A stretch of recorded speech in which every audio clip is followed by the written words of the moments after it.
I'm in a Depeche Mode mood today. I don't know why. So I'm listening to something off of Play the Angel. Nothing's Impossible. I don't know. I think that impossibility with me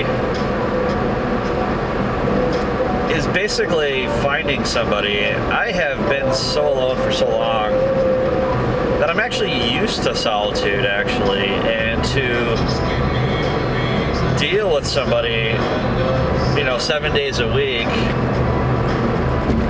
sleeping in the same bed as them. I don't know if I could actually deal with that anymore. I just, don't get me wrong, sex does turn me on. But I just have this arm's length relationship requirement that isn't really practical in the real world at all. I guess you have a non-strings attached type of deal, but that doesn't last forever. You can't have a permanent non-strings attached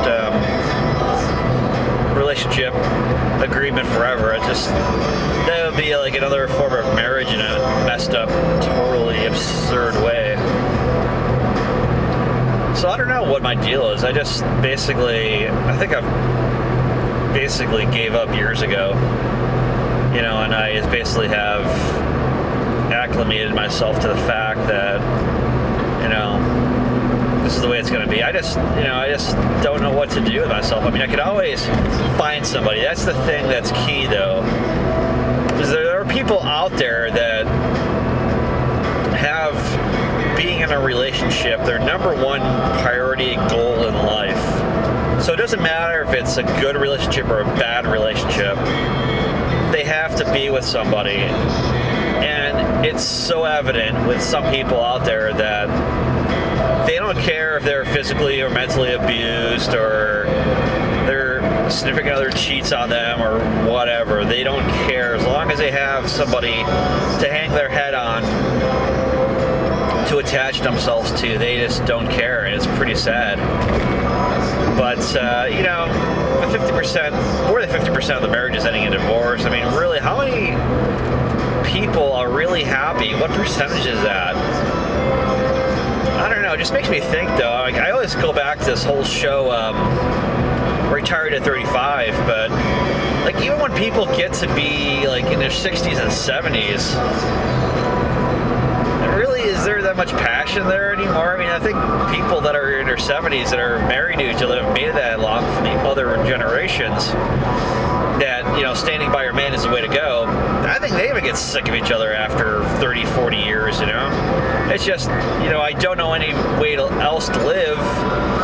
Getting divorced at this age is so expensive. Divide a lifetime of assets up. I don't know. It just makes me really think, though. I don't know. But I just have a low tolerance for, BS, because the one thing I've learned in my life is that intelligent men get really, really, really dumb when it comes to being with a really attractive woman. They may be a PhD of God knows what, multi-million-dollar business, this and that. When it comes to a woman, they just, it's really scary. But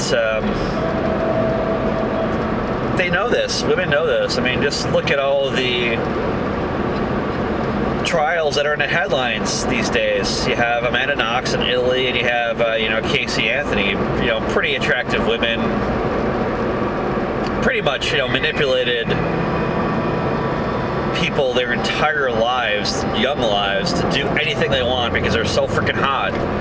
And then they run into basically the government, which is basically, we don't care what you think. This is the way it's going to be. Like it or not, suck it up and deal with it.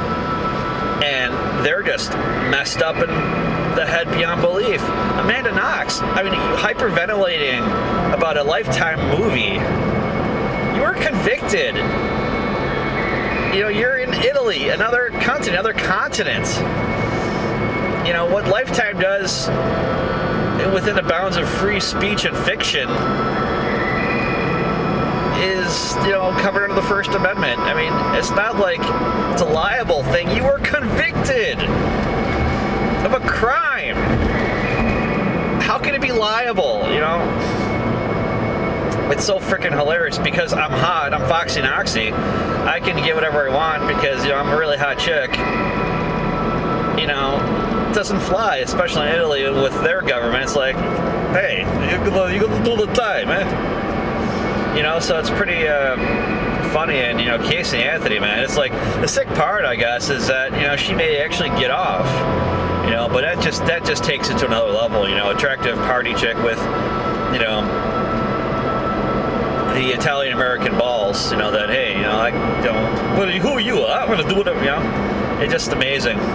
But yeah, she might get off actually. So it's kind of funny that the two biggest, you know, hot chick trials have something to do with Italy. One, it happened in Italy. The other one is with an Italian American woman. Kind of interesting to see how it plays out, though. But you know, they basically had their run of life because they were hot, and it's just interesting to see now that, you know, their hotness doesn't have any currency when it comes to the legal justice system, you know, in this country or Italy. It's pretty interesting, though. But yeah, I think I resigned myself years ago. Like, you know what? It's like, you know, I'm not gonna deal with hot chick bullshit because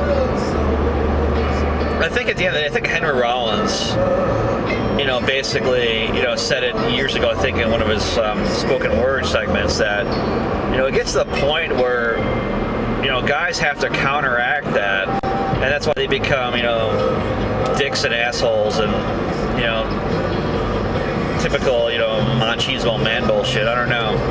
It's fucked up. The whole world's fucked up. Relationships are fucked up. I think that's why I opted out.